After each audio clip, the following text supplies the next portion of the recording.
ngir gëna mëna jot ay vidéo xibaar abonneel ci chaîne YouTube bu Caaroy Info TV nga daal di bës li nga xam ne moo di cloche bi ngir mën a jot yooyu les notifications. Qu'au nom du Fonds de développement du service universel des télécommunications, nous nous exprimons du haut de cette tribune pour parler du programme de la transition numérique. Soyez-en remerciés. Monsieur le maire, l'objet de cette cérémonie, vous l'avez dit et vous l'avez compris, l'objet devra être perçu comme allant dans le sens de la solidarité agissante du président de la République envers les populations sénégalaises. En effet, suite à l'engagement des États africains auprès de l'Union internationale des télécommunications, notre pays a entamé le processus de transition de l'analogie vers le numérique qui, à terme, va sans nul doute révolutionner le paysage audiovisuel avec la réception davantage de chaînes de télévision, donc davantage de programmes et cerise sur le gâteau, une meilleure qualité de l'image et du son. Cette réception nécessitera cependant un décodeur qu'on appelle décodeur TNT pour avoir un accès libre aux chaînes nationales en haute définition et un accès payant à un bouquet de chaînes internationales. Or, pour des raisons parfois économiques, l'acquisition de cet appareil pourrait ne pas être une priorité pour certains d'entre nous. Nous convenons tous que pour concrétiser la volonté du chef de l'État de bâtir un Sénégal de tous, un Sénégal pour tous vers un Sénégal émergent harmonisé, il ne saurait y avoir d'un côté des Sénégalais connectés en face d'autres Sénégalais qui ne le seraient pas faute de moyens. À cet effet, le président de la République, par le canal du Fonds de développement du service universel, filet social par excellence dans le domaine des communications numériques, a acquis 120 000 décodeurs TNT pour une valeur d'un peu plus de 3 milliards de francs CFA, décodeurs qui seront mis gracieusement à la disposition des familles à faible revenu et ce sur l'ensemble du territoire national. C'est dans le cadre, monsieur le maire, de la mise en œuvre de ce programme que nous accompagnons agréablement, que nous accompagnons avec plaisir notre frère le ministre Yankoba Diatara dans votre belle commune Cambérène. Aujourd'hui nous sommes à Cambérène donc. Demain, la distribution va se poursuivre dans d'autres localités du Sénégal. Nous espérons que la mise à disposition de ces décodeurs dans tous les foyers permettra alors au Sénégal d'opérer un basculement harmonisé, un basculement sans discrimination. 1500 décodeurs à Cambérène, c'est 1000 foyers à Cambérène. Si chaque foyer compte, si dans chaque foyer nous comptons, comme c'est le cas dans toutes les familles sénégalaises, une dizaine d'âmes, cela signifie que le chef de l'État permet par ce canal, par ce programme, à 15 000 fils et filles de Cambérène de continuer à suivre les images à la télévision, les programmes de la télévision sans rupture, même si le basculement est opéré. mu nekk jataay bu macha allah wane ni Cambérène am na taxawaay bu yees ndax jeunes yi ñoo koy wax Cambérène bu yees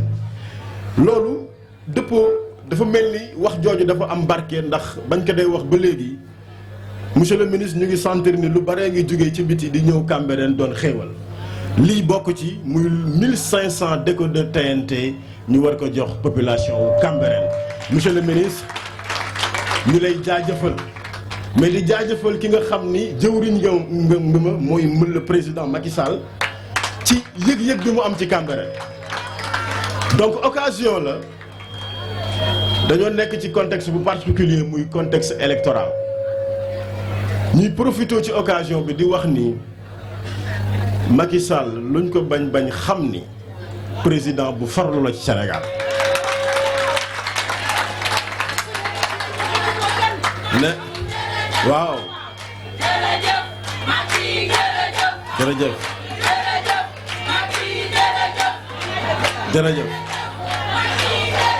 jërëjëf Macky Sall le président de la République son excellence ci don bi nga xam ni mënoon na ko jagleel yeneen dëkk mais dafa ni tànn leen Cambérène ci Ndakaaru ngeen dem fa jox population bi li nga xam ni man maa ko jël ci samay moyens jagleel ko ñi nga xam ni soxla nañu am TNT muy basculement vers le numérique te seen loxo jotul seen ginnaaw donc occasion la ñu ni jaajëf Macky Sall ci jëf jooju mu defal Cambérène maa ngi wax léegi ni ku farlu la ci Sénégal ndax boolewu ci ay wax ku xam programme bi mu teg muy le plan Sénégal émergent xam programme yi nga xam ni moom la ci toftal gis ni ci secteur yi yëpp ñu ngi poser ay actes yu jëmloo Sénégal kanam fi mu fekkoon santé bi jëlee na ko fa yóbbu ko ci beneen niveau fi mu fekkoon économie bi yóbbu na ko ci beneen niveau fi mu fekkoon njaboot gi néew ji doole yi indi na ay programme yu bari ya nga xam li ko wund mooy wàññi jafe-jafe askan wi dimbali néew ji doole ji yaakaar naa ku suivre xam ni la CMU les bourses familiales la carte d'égalité des chances le PUDC le PUMA le Promoville énormément de programmes yooyu yëpp li muy jëm mooy dooleel Sénégal yëkkati Sénégal teg ko ci niveau ba nga xam ni du ñee kenn donc jaajëf Macky Sall. donc di sant bu baax a baax di gërëm donc je pense que cérémonie bi macha allah yàlla def na ci sutura ba pare ndax présence su sëriñ bi ak ñaanam ak kàddu yu mu fi yëkkati rek mën naa ni doy na sëkk mais également li fi la monsieur le maire wax ak le président Ali Koto wane na ni macha allah yàlla def na sutura ci cérémonie bi ndax li ci am solo mooy ni ko président Ali Koto waxee mooy yéene bi nga xam ni président de la République son excellence Macky Sall amoon na ko ci population yi nga xam ni seen loxo jotul seen ginnaaw mu xalaat ni li nga xam ni mooy basculement li ñu koy waxee ci mbiru télévision basculement de l'analogie au numérique dina am peut-être ci biir population bi njaboot yoo xam ni seen loxo du jot seen ginnaaw pour que su basculement bi amee qualité télévision yi ak qualité image yi nga xam ni soxla nañ ko peut-être du ñu am moyens yi nga xam ni moo ci war pour ñu jënd équipement yi ci war. président de la République joxe instruction ministère bi ñu yor mooy ministère économie numérique ak télécommunication ñu jaareele ko ci fonds de développement du service universel mu ni nañu yëkkati lu mot ñetti milliards jënd ci téeméeri junni ak ñaar fukk muy 120 000 décodeurs ñu jàppale ko population yi nga xam ni seen loxo jotul seen ginnaaw. loolu moo tax tey ñu ni ci Dakar suñuy organiser cérémonie bi nga xam ni moom la ñu war a def pour jagleel mën naa ni jox population yi décodeurs yooyu ñu ni dañuy ñëw ci Cambérène organiser ko fi pour le département de Dakar. def ko Cambérène nag mooy def ko ci xolu Dakar defee ko Cambérène mooy defee ko fi nga xam ni mooy cosaanu Dakar defee ko Cambérène mooy defee ko fi nga xam ni mooy bëtu Dakar defee ko Cambérène mooy fi nga xam ni foofu la leer gi di jógee ci Dakar kon macha allah rabbi kon sëriñ bi loolu yëpp ànd nag ak sa teewaay kon sëriñ bi cérémonie bi gën nañ ci am yaakaar cérémonie bi sëriñ bi macha allah rabbi liñ ci doon séntu yëpp am nañ ko ci kon sant nañ bu baax a baax sëriñ bi kon mbokku Cambérène tey Cambérène nu démb mooy Cambérène nu tey mooy à partir de Cambérène incha allahu rabbi avec le chef de l'État nous allons accompagner toutes les populations du département de Dakar pour que ñëpp mën a jot ci TNT yi ñëpp mën a di leerlu ci li nga xam ni tey mooy basculement bi nga xam ni moom la ñu xam ci mbiru mën naa ni développement donc du numérique et des nouvelles technologies donc par le basculement de l'analogique donc au numérique donc loolu moo doon mën naa ni sooxe ndaje bi tey yàlla suturaal nañu ci Cambérène incha allahu rabbi junni ak juróomi téeméeru décodeur la ñuy joxe mooy junni ak juróomi téeméeru famille presque muy ñetti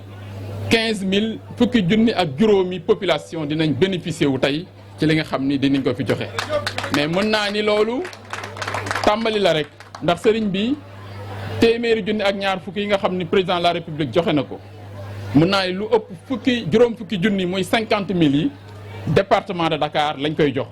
département de Dakar mooy bénéficier wu de plus de 50000 décodeurs pour les populations du département de Dakar loolu nag président de la république su ko defee parce que bëgg na taxawu population Dakar bëgg na également waa Dakar ñoom tamit ñu accompagner leen surtout population yi nga xam ni seen loxo jotul seen ginnaaw. ngir gën a mën a jot ay vidéo xibaar abonneel ci chaîne YouTube bu Caaroy info TV nga daal di bës li nga xam ni moo di cloche bi ngir mën a jot yooyu les notifications.